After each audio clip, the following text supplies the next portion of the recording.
한겨울의 소림사, 무협 영화에서는 보기 드문 계절입니다. 그러나 소림사가 이런 분위기가 어울리는 사찰일까요? 소림사는 역사가 오래된 만큼 그 운명도 바람잘 날 없어서 여러 번 불타버렸습니다. 중화민국 시기 역시 소림사는 장제스의 편을 들었다가 다시 한번 불에 타는 사건도 있었는데요. 소림사는 아무래도 그 이름값이나 대승불교의 원리 때문에 더욱더 풍파에 시달렸던 게 아닐까 싶습니다.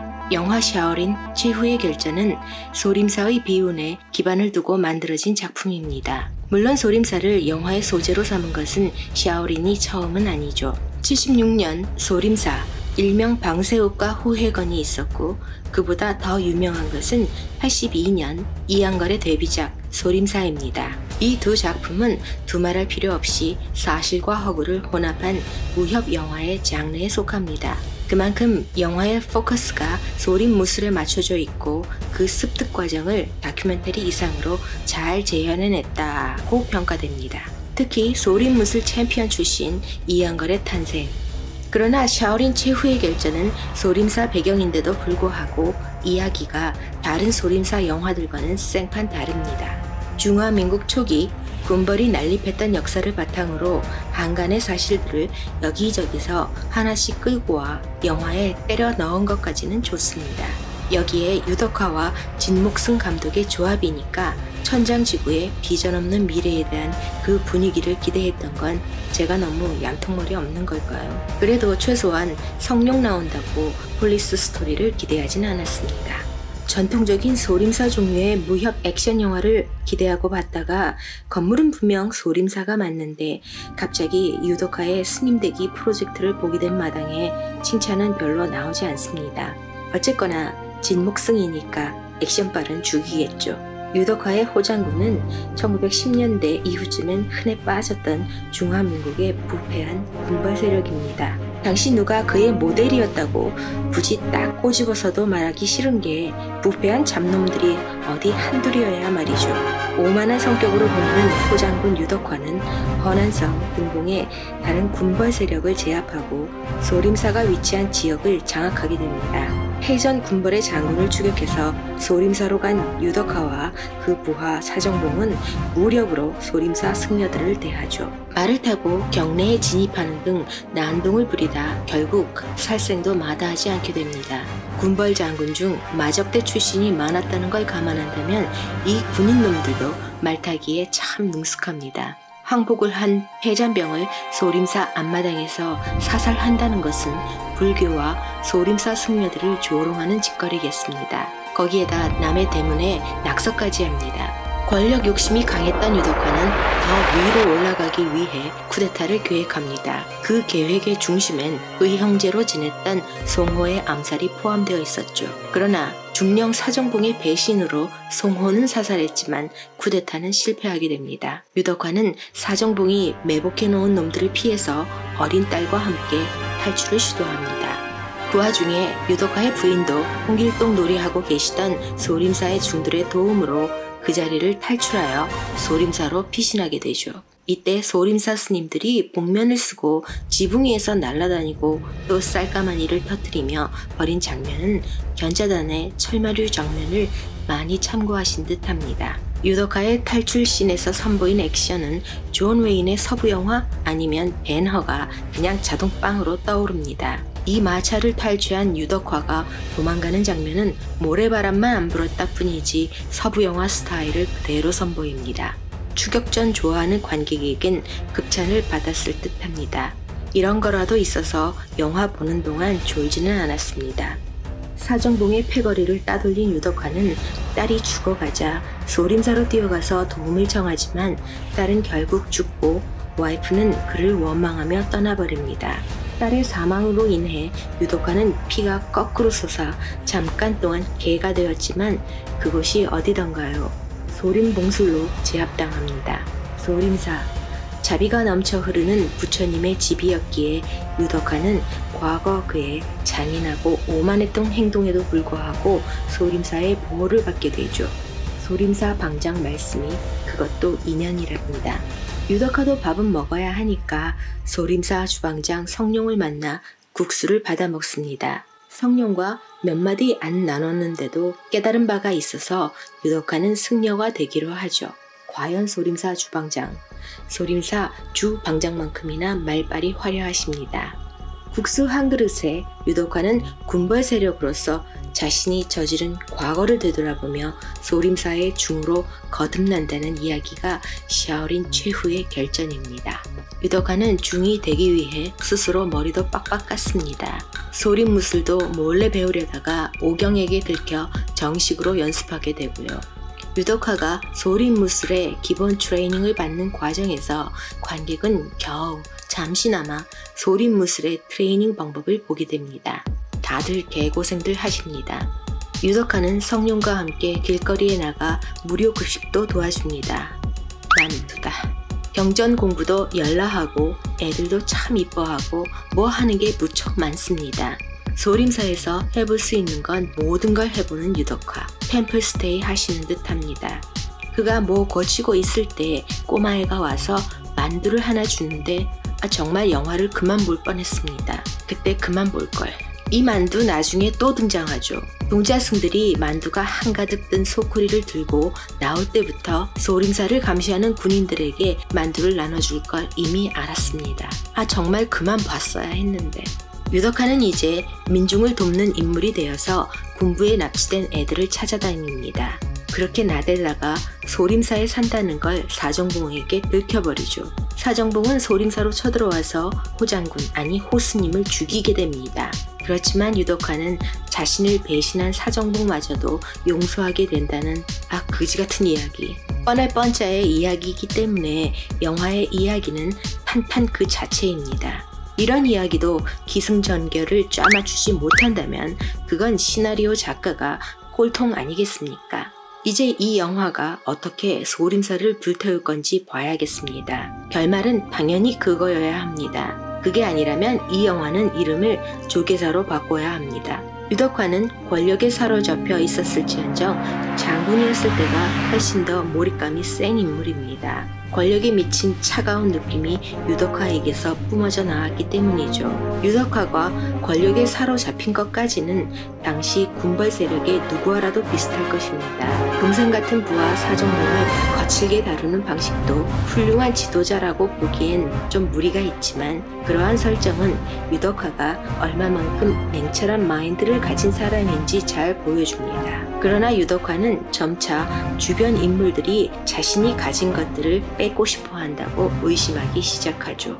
원래 의심이 많은 인물이었는지 아니면 전리품으로 얻은 막대한 금괴가 유덕화를 변화시킨 것인지는 확실하지 않지만 유덕화는 점차 냉정함을 잃어버립니다. 결론적으로 유덕화는 과대망상과 피해망상에 빠져 형처럼 지내던 송호 장군을 죽이게 되죠. 송호 장군은 유덕화의 총격으로 죽어가면서도 오히려 유덕화를 도와줍니다. 그러한 상황을 이해한 유덕화는 점점 더 분노의 감정이 상승하게 되며 딸의 죽음으로 인해 극한으로 치솟습니다. 그 이후에도 그의 감정의 과잉은 분노와는 다른 방식으로 발산되며 이야기가 이어집니다. 이런 인물 설정은 천장지구의 유독화의 캐릭터가 감정이 너무 과하게 부여된 것과 별로 다를 바가 없습니다.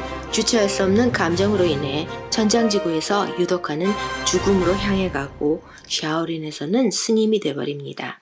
그런데 호장군 유덕화는 과연 감정만 흘러넘쳤을까요? 소림사로 가서 스님이 된 이후부터 유덕화가 연기한 호장군의 느낌은 딱 전성기 시절 안성기가 연기했던 인물들을 떠올리게 합니다.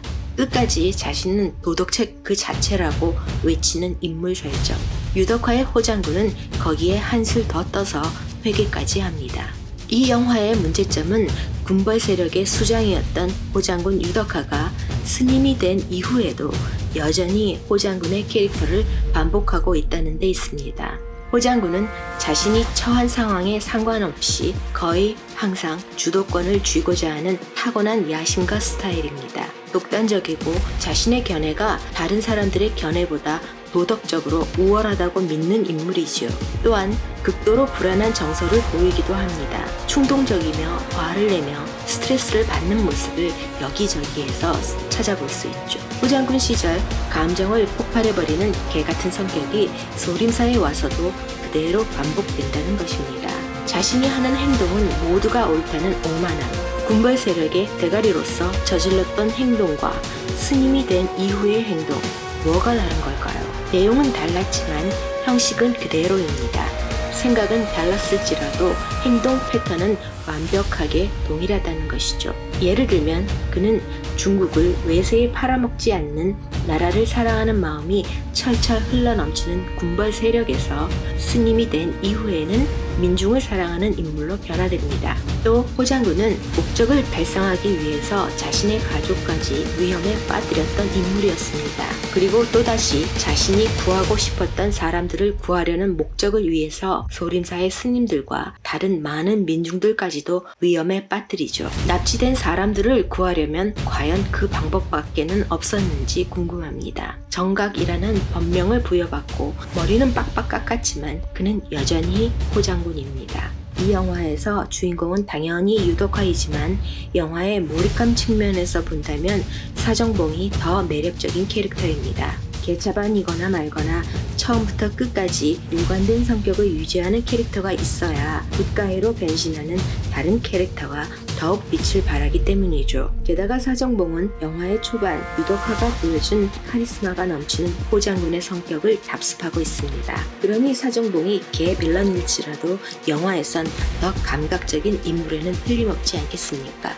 이런 관점에서 사정봉이 왜 호장군을 배신하게 되었는지 이해해 볼 수 있습니다.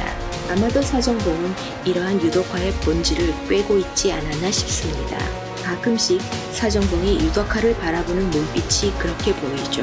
호장군도 사정봉도 모두 자기의 이익을 위해 움직일 뿐입니다. 유덕화는 호장군 시절부터 사정봉을 자신의 오른팔이라고 여기지는 않았습니다. 자신의 가장 강력한 무기인 사정봉을 똥개 잡겠다고 사용한다면 그거 심각한 화력 낭비 아니겠습니까?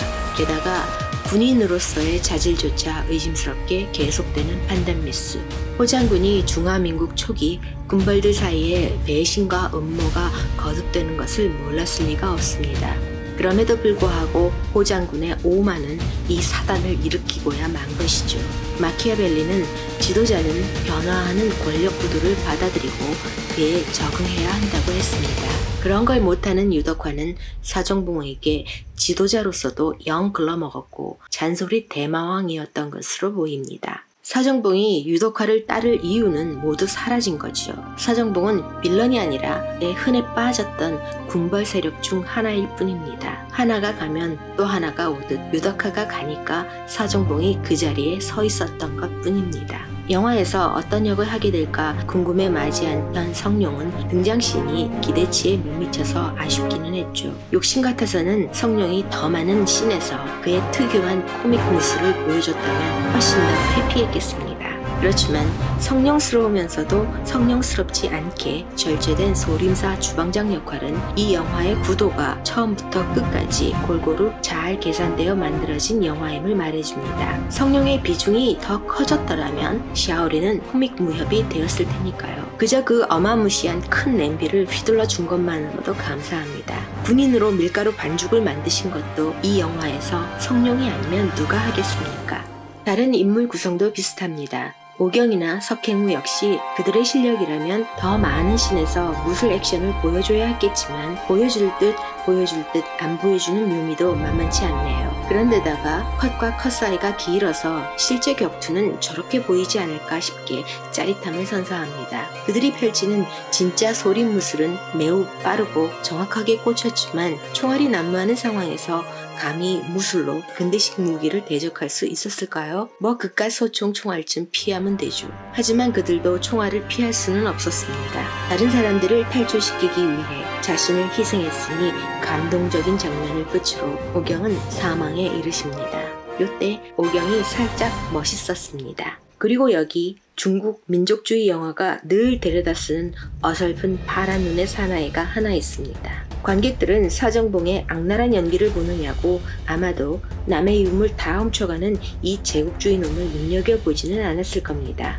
애물단지인 구식무기를 다 팔아버리고 철도 공사권도 거머쥔 제국주의놈들은 소림사까지 불태워버립니다. 여기에서 그 파란 눈의 사나이가 왜 등장했는지 그 존재의 이유가 생깁니다. 아무리 영화라고 해도 중국인 스스로 소림사를 파괴했다는 역사적인 팩트를 확 받기엔 좀 꺼림칙했나 봅니다. 마지막 액션 장면, 유덕화와 사정봉 둘 중 그 누구도 액션 배우는 아닙니다. 그런데도 영화 인생 짬밥은 속일 수가 없나 봅니다. 훌륭한 액션도 중요하지만 연기와 눈빛으로 부족한 액션을 커버할 수도 있다는 것. 이렇게 훌륭하게 연기를 펼칠 수 있는 배우들을 제껴두고 죽어가는 유덕화를 꼭 부처님 손바닥 안에 눕혔어야만 했는지 궁금해집니다. 그런 장면이 없어도 그냥 마룻바닥에 뒹굴어도 관객은 충분히 유덕화가 어떤 마인드로 사정봉을 죽음에서 구해줬는지 알 수 있지 않을까요? 이런 식으로 샤오린의 악덕은 관객이 방심하고 있는 사이에 여기저기서 튀어나온다는 데 있습니다. 대표적인 만두 시퀀스, 그리고 유덕화의 꼰대 같은 잔소리들, 사정봉도 아마 여기에서 야마가 돈 것 같습니다. 마지막으로 소림사를 탈출하라고 알리는 씬에서 다른 높으신 스님들 다 제껴두고 왜 유덕화가 연설을 하는지 알 수가 없습니다. 주인공이니까? 또 뜬금없이 나오는 중화사상, 중국 땅은 중국인의 것이여. 그만 좀 하지. 지금까지 강호풍운의 쿨이었습니다. 끝까지 시청해주셔서 감사합니다.